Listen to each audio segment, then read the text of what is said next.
খানের প্রথম স্ত্রী অপু বিশ্বাস। মাঝে মাঝে এনাকে নিয়ে সোশ্যাল মিডিয়ায় একটু বেশি আলোচনা হয়। মাঝে মাঝে তিনি লাইভে চলে আসেন, বেশ কিছু তথ্য দেন, যে তথ্যগুলো নিয়ে ইতিমধ্যেই তোলপাড় করে দেয় সোশ্যাল মিডিয়াগুলো। আপনারা হয়তো প্রত্যেকে জানেন মেগাস্টার শাকিব খানের সাথে অপু বিশ্বাসের ডিভোর্স হয়ে গেছে। তবুও মাঝে মাঝে বিভিন্ন কারণে সমালোচনার পাত্র হয়ে দাঁড়ান তারা দুজন। তাদেরকে একসাথে দেখা যায় অনেক সময়, হয়তো সেটা সেলের ইস্যুতে বা বিভিন্ন ইস্যুতে তারা দুজন একসাথে হন। তবে সোশ্যাল মিডিয়া থেকে আগে থেকে প্রত্যেকে হয়তো জানেন শাকিব খানের সাথে অপু বিশ্বাসের ডিভোর্স হয়ে গেছে।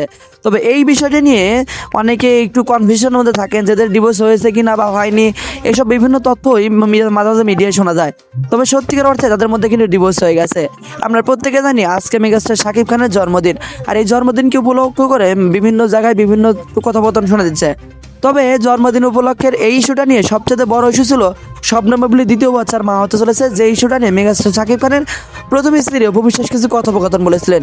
তিনি স্ট্রেটলি বলে দেন যে আমি অপু বিশ্বাস কারো কোনো বিষয় নিয়ে কথোপকথন বলতে চাই না, আর কারো সম্পর্কে আমি কোনো বাজে মন্তব্য করতে চাই না, আর এটা আমার বংশগতভাবে কোনো উপাধি নয়। আমি কারো বিষয় নিয়ে কোনো কথোপকথন বলবো না, চুপচাপ শুনে যাব। তবে কোনো বিষয় নিয়ে আমি কোনো কথোপকথন বলবো না, কারণ আমি যদি কোনো কথোপকথন বলি সেটা আরো বেশি পরিমাণে ফ্লাশ হয়ে যাবে, আর সেটা নিয়ে আরো বেশি আলোচনা হবে। অন্যদিকে মেগাস্টার শাকিব খানের জন্মদিন উপলক্ষে জ্যোতির্ময়ী কুণ্ডে বার্তা দিয়েছেন, এবং শাকিব খান সম্পর্কে বিভিন্ন তথ্যও কিন্তু জ্যোতির্ময়ী কুণ্ডুর দিয়েছেন। তো জ্যোতির্ময়ী কুণ্ডুর মুখ থেকে চলুন আমরা সেই কথোপকথন এগুলো একটু ক্লিয়ার ভাবে শুনে আসি। জ্যোতির্ময়ী কুণ্ডকে যারা না চেনেন, প্রিন্স সিনেমাটা যারা দেখেছেন তারা ভালোভাবে চেনেন জ্যোতির্ময়ী কুণ্ডকে। তো চলুন আমরা শুনে আসি সেই কথোপকথনগুলো। কিন্তু আমাদের কিছু ভিসা প্রবলেম বলো, পারমিশন প্রবলেম বলো, সেই মুহূর্তে আমরা সেটা সম্মুখীন হয়েছিলাম, এবং আমাদের যে শিডিউলে শেষ করে যাওয়ার কথা ছিল সেটা আমরা করতে পারিনি। আমাদের আবার মানে এই সিনেমাটা, আমি যদি খুব ভুল না হই, নভেম্বর ডিসেম্বরে শেষ হয়ে যাওয়ার কথা ছিল, এবং আমি যদি খুব ভুল না হই তাহলে 4-5 মাস শাকিব খান নিজেই সিনেমাটার সঙ্গে আছেন এখনো পর্যন্ত। ওনার মানে থাকার এতদিন কথা নয়। ওই যে বললাম উনি খুব ভালো, হ্যাঁ একদমই ভীষণই ইনভলভ প্রত্যেকটা ক্ষেত্রে, মানে ক্যামেরার ক্ষেত্রে, লাইটের ক্ষেত্রে, কস্টিউমের ক্ষেত্রে, সব রকম দিকে ওনার নজর থাকে। তো এটাই আর কি। তো আমরা চেষ্টা করেছি একটা ভালো সিনেমা দর্শককে উপহার দেওয়ার জন্য, বাকিটা তো দর্শক। একটু অন্য প্রশ্নে জানতে চাই যে আমরা দেখেছি যে শাকিব খানের সাথে কাজ করলে তার ক্যারিয়ারে একটা নতুন বাঁক আসে, যেমন ওপার বাংলার ইতিকা পাল খুবই জনপ্রিয়, এবং শাকিব খানের সাথে তার জুটি বেঁধে প্রিয়তমা, তারপর বরবাদেও তাকে দেখা গেছে, এবং এদিকে এখন নিয়মিত পশ্চিমবঙ্গে কাজ করছেন। তো এত বড় তারকার সাথে কাজ করাটা আসলে ক্যারিয়ারে একটা নতুন পালক যুক্ত করলো কিনা, বা পশ্চিমবঙ্গে নির্মাতারাও একটু জ্যোতির্ময়ীকে নিয়ে আলাদাভাবে এখন ভাববে কিনা, কি মনে হয়? এত কঠিন ভাবে জীবনটাকে তো আমি ভাবি না। এত শক্ত, খুব শক্ত প্রশ্ন করে দিলে তুমি আমাকে, কে দেখে কি করবে না করবে আমি এগুলো ভাবি না, কারণ আমার মনে হয় এগুলো আমাকে সব ঈশ্বর দিচ্ছে। ঈশ্বরের উপর কেউ তো না, একজন উপরে বসে আছে, সে আমার জীবনের প্রত্যেকটা পদক্ষেপ দেখে, আমি কোথায় কি করছি না করছি, সে অনুযায়ী আমার লাইফস্টাইল উনি সাজিয়েছেন। তো অবশ্যই শাকিব খানের সঙ্গে কাজ করা, কারণ শাকিব খানের একটা অদ্ভুত ক্রেজ আছে বাংলাদেশে। মানে আমি আসার পর যেটা ফিল করতে পেরেছিলাম, আসার আগেও আমি জানতাম। তো অদ্ভুত একটা ভালোবাসা আমি পাচ্ছি দর্শকের কাছ থেকে, তো সেটা তো ম্যাটার করেই। সর্বশেষ একটু বাংলাদেশের দর্শকদের উদ্দেশ্যে ক্যামেরায় যদি কিছু বলবার থাকে। বাংলাদেশের দর্শকের উদ্দেশ্যে একটাই কথা বলবো, আমি বাংলাদেশে এসে অনেক ভালোবাসা পাচ্ছি আপনাদের কাছ থেকে। আর প্রিন্স চলছে এখন সিনেমা হলে রমরমিয়ে। যা যা প্রবলেম ছিল আমাদের টিম চেষ্টা করেছে সবটাই আলটিমেটলি শেষ করে হয়ে গেছে, মনে হয় শেষ পুরোটাই।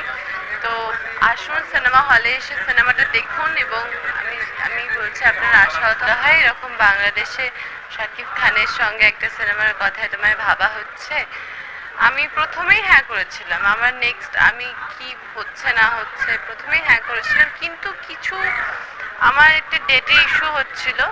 তারপরে যদিও দুই তরফই খুবই আমার সঙ্গে সহযোগিতা করেছিল, তারপরে আস্তে আস্তে প্রিন্সের সঙ্গে যোগ হওয়া এবং মেগাস্টারের সঙ্গে কাজ করা।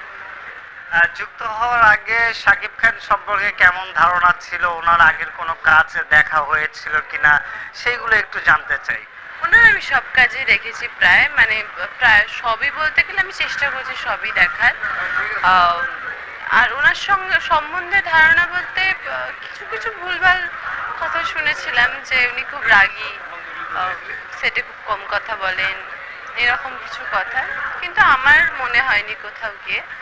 আহ, আমার কেন, আমার জায়গায় বা আমাদের সেটে যারা যারা ছিল আমার মনে হয় তারা কেউই বলবে না, কারণ উনি এত মজা করে কাজ করতে, ওনাকে আমরা সামনে থেকে দেখেছি এবং একটা কাজের প্রতি একটা মানুষের কতটা ডেডিকেশন থাকতে পারে। তারপরেই উনি হয়তো আমাদের, এই যে আমরা দেখি না এত সুন্দর সুন্দর সিনেমা আমাদের উপহার দিচ্ছে, তো ব্যাক স্টোরিটা অন্যরকম, এতটা জেদ থাকে একটা ভালো সিনেমা বানানোর পিছনে ওনার, তো এটাই হচ্ছে আসল কারণ। একটু জানতে চাই, যেহেতু শাকিব খান অনেক সিনিয়র একজন আর্টিস্ট, বাংলাদেশে এবং পশ্চিমবঙ্গে দু বাংলাতে খুবই জনপ্রিয়, সেই জায়গায় ওনার সাথে কাজ করার ক্ষেত্রে বা স্ক্রিন শেয়ারের ক্ষেত্রে একটু নার্ভাসনেস কাজ করেছিল কিনা, বা কো আর্টিস্ট হিসেবে কতটা সাপোর্টিভ ছিল, একটু যদি এই শুটিং এর কোনো গল্প থেকে থাকে। দেখো নার্ভাস তো না, নার্ভাস আমি ছিলাম না, কারণ আমি জানি ভগবান আমাকে যতটুকু দিয়েছে আমি যদি ওইটুকু আমার 100% দিয়ে না চেষ্টা করতে পারি, যদি কোট আনকোট বলে আমি না খুব নার্ভাস ছিলাম এইটার উপর দিয়ে চালিয়ে দেওয়ার চেষ্টা করি, তাহলে আলটিমেটলি ক্ষতিটা আমারই হবে। তো আর উনিও আমাকে কখনো সেই জায়গাটা ফিল করাননি যে আমি মেগাস্টার, আমি এই আমি সেই, কোনোদিন ফিল করায়নি। আমাকে সবসময় স্পেস দিয়েছে এবং আমাকে আমার কাজটা করার সুযোগ করে দিয়েছে। আহ, আমি যেভাবে কাজটা করতে চেয়েছি সেভাবেই আমাকে কাজটা করতে দেওয়া হয়েছে। ভীষণ ভীষণ সাপোর্ট পেয়েছে এবং উনি তো বললাম না ভীষণ অভিজ্ঞ একজন মানুষ, ওনার কাছে এতগুলো কাজের লিস্ট আছে, ওনার সঙ্গে কাজ করতে গিয়ে অনেক কিছু শেখা যায়, মানুষের শেখার যেমন শেষ নেই, আর আমি তো যা শুরু করেছি, আমি ওনার কাছ থেকে কাজ করতে গিয়ে অনেক কিছু শিখেছি। একটু নির্মাতার সম্পর্কে জানতে চাই। নির্মাতা আবু হায়াত মাহমুদ, উনি আমাদের নাটকে অনেক জনপ্রিয় নির্মাতা, তবে বড় পর্দায় ওনার এটাই প্রথম ডেবিউ বলা যায়। নির্মাতা হিসেবে কেমন লেগেছে, এবং বাংলাদেশের খুবই বড় বাজেটের একটা সিনেমা এটা প্রিন্স, খুবই লার্জার দ্যান লাইফ, খুবই বড় স্কেলের সিনেমা, অ্যারেঞ্জমেন্ট কেমন লেগেছে, আগে বাংলাদেশ সম্পর্কে কেমন ধারণা ছিল সিনেমা সম্পর্কে, প্রিন্সে কাজ করে সেই পরিবর্তন হলো কিনা ধারণা, সব মিলে একটু জানতে চাই। দেখো প্রিন্সের স্ক্রিপ্টটা যখন আমাদের কাছে এসেছিল, প্রথম স্ক্রিপ্টটা অনেক অনেক অনেক ধোঁয়াশা আছে, মাঝখানে আমি ক্লিয়ার করে দিই। যখন প্রথম আমার কাছে স্ক্রিপ্টটা আসে, আমি যখন গল্পটা শুনেছিলাম না, আমি চমকে উঠেছিলাম যে কি সুন্দর, 3টে লেয়ারের গল্প, 3টে জীবন দেখানো হচ্ছে, তো এটা তো ভীষণ ভালো হবে।